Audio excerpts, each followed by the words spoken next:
Good morning students, 9th class. Welcome again to your science class बेटा। और चलो आपके पार्ट को आगे बढ़ाते हैं। पहला पार्ट पढ़ रहे हैं विज्ञान विषय में हमारे आसपास के पदार्थ। कल आपने पीडीएफ पढ़ ली होगी। चलिए समझाते हैं इसको। क्या है इसके अंदर? वाष्पीकरण। देखो वाष्पीकरण क्या है। मैंने आपको पदार्थ की अवस्थाएं परिवर्तन किस प्रकार होती है ये आपको बताया। ताप और दाब का क्या प्रभाव पड़ता है ये भी हमने पिछले वीडियो में देखा कि या तो ताप को जो है बढ़ाकर या घटाकर या फिर दाब को बढ़ाकर या घटाकर द्रवों को पदार्थों को एक अवस्था से दूसरी अवस्था में लाया जा सकता है। तो वाष्पीकरण की घटना भी जो है वो ताप के प्रभाव के कारण ही होती है। आप जानते हैं कि जैसे जैसे जल जो है वो गर्म होता है, यदि उसको हीटअप किया जाए, हीट दी जाए, तो क्या होगा, धीरे धीरे जल की जो ऊपरी सतह है उसका वाष्पीकरण हो जाएगा, यानी जल जो है वो वाष्प में परिवर्तित हो जाएगा। और दैनिक जीवन में, हमारे रोज़मर्रा की लाइफ में, दैनिक जीवन में हम लोग बहुत सारी घटनाएं देखते हैं वाष्पीकरण की। इसके कुछ अनुप्रयोग भी हैं हमारे दैनिक जीवन में। आज हम लोग वही देखेंगे। तो सबसे पहले तो हम लोग देखेंगे कि वाष्पीकरण क्या होता है। देखो, पदार्थ की अवस्था बदलने के लिए क्या सदैव ऊष्मा देना या दाब बदलना आवश्यक है? क्या अपने दैनिक जीवन से आप ऐसा कोई उदाहरण दे सकते हैं जिसमें बिना क्वथनांक पर पहुँचे हुए क्या कोई द्रव वाष्प अवस्था में बदल जाता है? जल को खुला छोड़ देने पर यह धीरे धीरे वाष्प में परिवर्तित हो जाता है। बिल्कुल बेटा, बिना देखो क्वथनांक पर ही द्रव उबलता है ना। कोई भी द्रव जो है वो खदकने या उबलने कब लगता है? उसके क्वथनांक टेम्परेचर पे। लेकिन वाष्पीकरण जो है वो हर टेम्परेचर पे होता है। खुले समुद्रों से, नदियों से, सागरों से, जो भी जलाशय हैं, जल के स्रोत है, चाहे वो भरी हुई जल की बाल्टी हो, अगर सूर्य से धीरे धीरे गर्मी आएगी, धूप आएगी, तो धीरे धीरे ऊपरी सतह से इतनी ऊर्जा उनको मिल जाती है कि जल की ऊपरी सतह के जो कण हैं वो अपनी गतिज ऊर्जा को बढ़ा करके और तेज़ी से कंपन कर सकें और हवा में विसरित हो जाएं वाष्प बनकर। तो इस तरह से जल का जो वाष्पीकरण है वो हर तापमान पर होता रहता है। वाष्पीकरण को प्रभावित करने वाले कारक देखिए, कब वाष्पीकरण बढ़ेगा या घटेगा। बिल्कुल, टेम्परेचर जो है वो वाष्पीकरण को प्रभावित करता है। यदि तापमान ज़्यादा होगा तो वाष्पीकरण जो है उसकी दर भी ज़्यादा होगी। इसके अलावा और कौन कौन से कारक हैं वाष्पीकरण को प्रभावित करने वाले, वो यहाँ से हम लोग देखेंगे एक क्रियाकलाप के माध्यम से। इसे समझते हैं। आओ, क्रियाकलाप 1.14। एक परख नली में 5 ml जल लें और इसे खिड़की के पास या पंखे के नीचे रख दें। कहाँ रखना आपको? या तो खिड़की के पास या फिर पंखे के नीचे। खुली रखी चीनी मिट्टी की प्याली में 5 ml जल लेकर उसे खिड़की के पास या पंखे के नीचे रख दें। यानी 5 ml जल हमने किस में लिया? परख नली में, जिसका मुँह छोटा है। और 5 ml ही जल हमने चीनी मिट्टी की प्याली में लिया, जिसका क्षेत्रफल अधिक है, मुँह का, यानी मुँह चौड़ा है उसका। और उसको सेम सिचुएशंस में रखा है, सेम परिस्थितियों में रखा है दोनों को। खुली चीनी मिट्टी की प्याली में 5 ml जल रखकर उसे अपनी कक्षा की किसी अलमारी के अंदर रख दें। अब 5 ml जल और लिया हमने चीनी मिट्टी की प्याली में ही, लेकिन उसको हमने किसी बंद स्थान पर रखा है, जैसे कि अलमारी। और कमरे का तापमान नोट कर लें कि कमरे का तापमान उस समय क्या है। इन सभी परिस्थितियों में वाष्पीकरण में लगे समय या दिन को भी नोट करें, है ना। कितनी देर में जल उड़ गया या कितने दिन में जल वाष्प बनकर उड़ गया। और जो भी हमने 5 ml डाले थे, वाष्प बनकर जब धीरे धीरे जल निकलेगा तो उसकी क्वांटिटी यानी मात्रा कम हो जाएगी बच्चों। बारिश के दिन भी इन क्रियाकलापों को करके अपने प्रेक्षण लें। वाष्पीकरण के निम्नलिखित तथ्यों के बारे में आप क्या अनुमान लगा सकते हैं? तापमान का प्रभाव, सतह का क्षेत्रफल और वायु की चाल। 3 चीज़ें देखी हमने। बंद अलमारी में रखा तो वायु की चाल देखी है, ठीक है। परख नली में डाला और फिर चीनी मिट्टी की प्याली में, यहाँ पर क्षेत्रफल फैक्टर है और तापमान, है ना। जैसे एक तो बिल्कुल खुले में रखना और एक कमरे के अंदर रखना या छाया में रखना। आपने ध्यान दिया होगा कि वाष्पीकरण की दर निम्नलिखित के साथ बढ़ती है। बहुत इंपॉर्टेंट टॉपिक है, यहाँ से बिल्कुल ध्यान कर लेना, क्योंकि प्रश्न आता है। बताइए वाष्पीकरण को प्रभावित करने वाले कौन कौन से कारक हैं, या वाष्पीकरण की दर जो है वो कब बढ़ती और कब घटती है, ठीक है। तो पहला, क्योंकि ये दैनिक जीवन में इनके ऊपर आधारित उदाहरण हम लोग देखते हैं।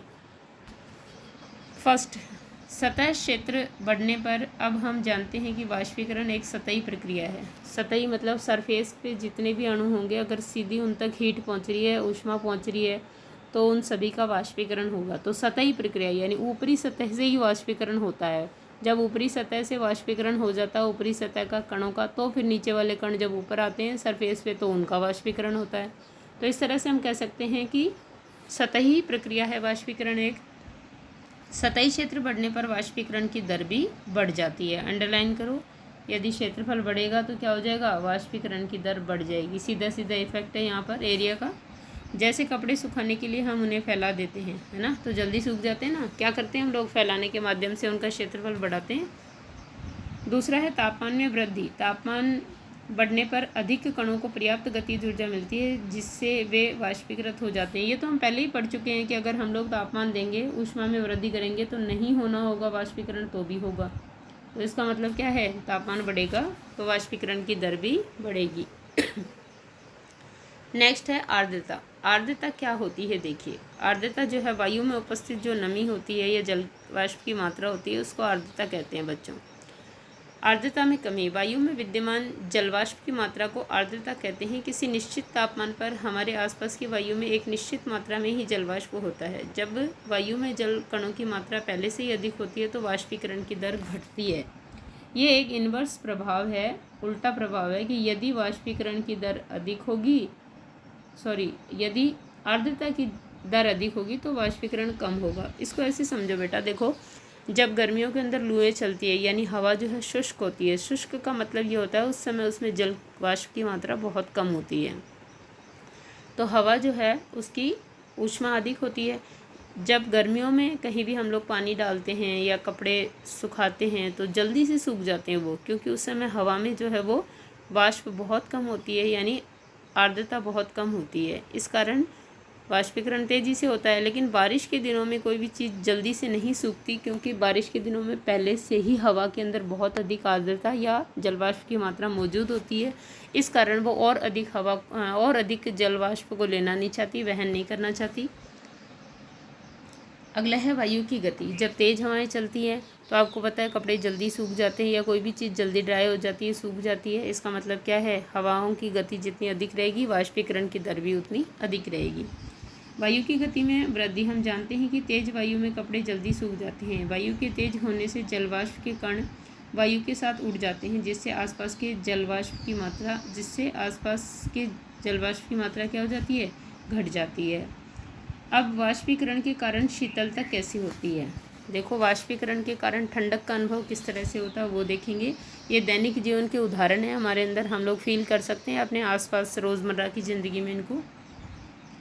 खुले हुए बर्तन में रखे द्रव में निरंतर वाष्पीकरण होता रहता है। वाष्पीकरण के दौरान कम हुई ऊर्जा को पुनः प्राप्त करने के लिए द्रव के कण अपने आसपास से ऊर्जा अवशोषित कर लेते हैं। देखो सब उदाहरणों में बेटा बेसिक फंडा यही है कि जब द्रव के कण जो है वाष्पीकृत होंगे तो अपने आसपास से उनको अपनी गतिज ऊर्जा बढ़ाने के लिए क्या करना पड़ेगा, अपनी ऊर्जा को बढ़ाने के लिए उनको आसपास के वातावरण से जहाँ कहीं भी वो हैं वो सारी ऊष्मा को अवशोषित करना पड़ेगा। जब वो आसपास से ऊष्मा अवशोषित करके अपनी गतिज ऊर्जा बढ़ाएंगे तभी वो तेज़ी से कंपन करेंगे, उनके मध्य का आकर्षण बल टूटेगा और फिर वो क्या करेंगे, वाष्प में बदल पाएंगे या तेज़ी से गति कर पाएंगे। अब ऐसा अगर हो कि आसपास से सारी ही ऊष्मा को अवशोषित कर लिया जाए या ज़्यादातर ऊष्मा को अवशोषित कर लिया जाए तो वहाँ पर ऊष्मा कम होने से बताओ ठंडक होगी या नहीं होगी, होगी बिल्कुल। तो ये एक बेसिक फंडा या एक बेसिक चीज़ है, बेसिक मूल मंत्र है ये वाष्पीकरण के कारण ठंडक होने का। इसको ध्यान रखना आप कि आसपास से क्या करते हैं, अपनी गतिज ऊर्जा बढ़ाने के लिए ऊष्मा का अवशोषण कर लेते हैं। इस तरह आसपास से ऊर्जा के अवशोषित होने के कारण क्या हो जाती है, शीतलता हो जाती है। जब आप एसीटोन नेल पेंट लगाते हो ना, आप नेल पेंट लगाते हो उसको हटाते हो तो जो थिनर जिसको कहते हो ना उसको एसीटोन कहते हैं।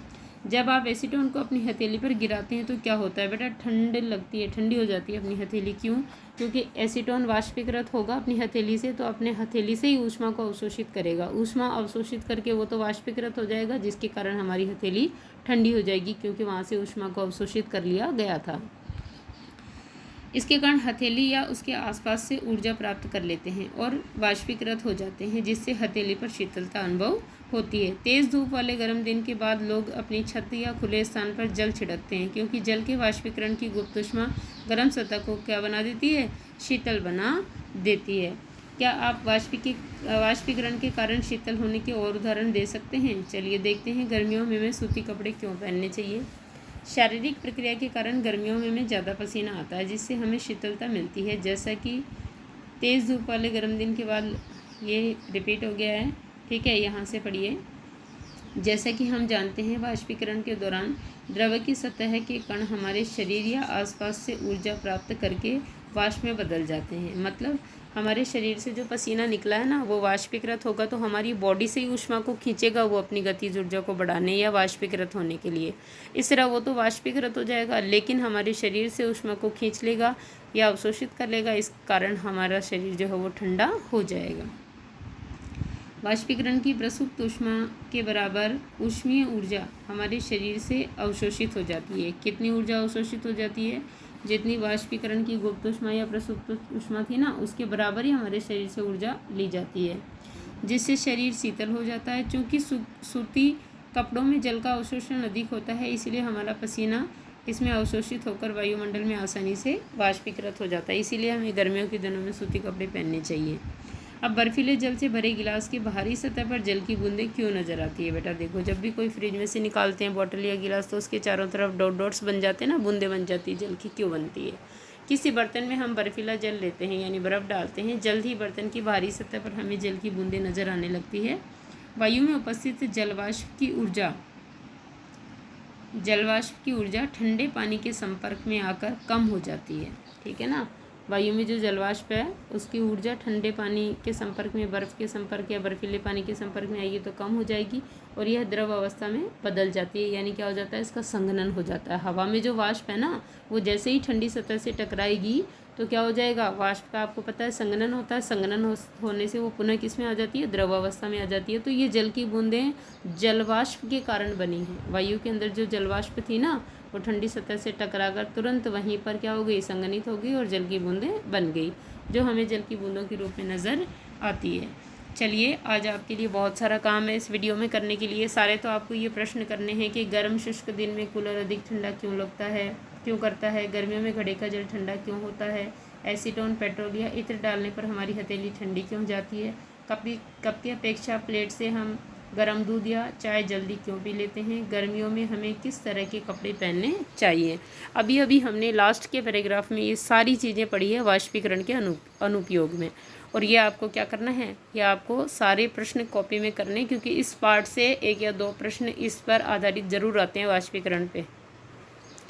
और बड़े प्रश्न में आपको क्या करना है? तीनों पदार्थ की जो तीनों अवस्थाएं हैं उनकी विशेषताओं में आपको अंतर करने या उनके गुणों में अंतर करने। ये 2 प्रश्न यहाँ से मोस्ट बनते हैं। एक तो वाष्पीकरण के दैनिक जीवन पे आधारित उपयोग, जैसे ऐसे यहीं से पूछ लेगा कि बताइए गर्मियों में घड़े का जल जो है वो ठंडा क्यों होता है, या गर्मियों में जब हम पेड़ के नीचे जाते हैं तो वहाँ हमें ठंड का अनुभव क्यों होता है। ये सब वाष्पीकरण पर आधारित उदाहरण है बेटा, ये आपको करने हैं यहाँ से।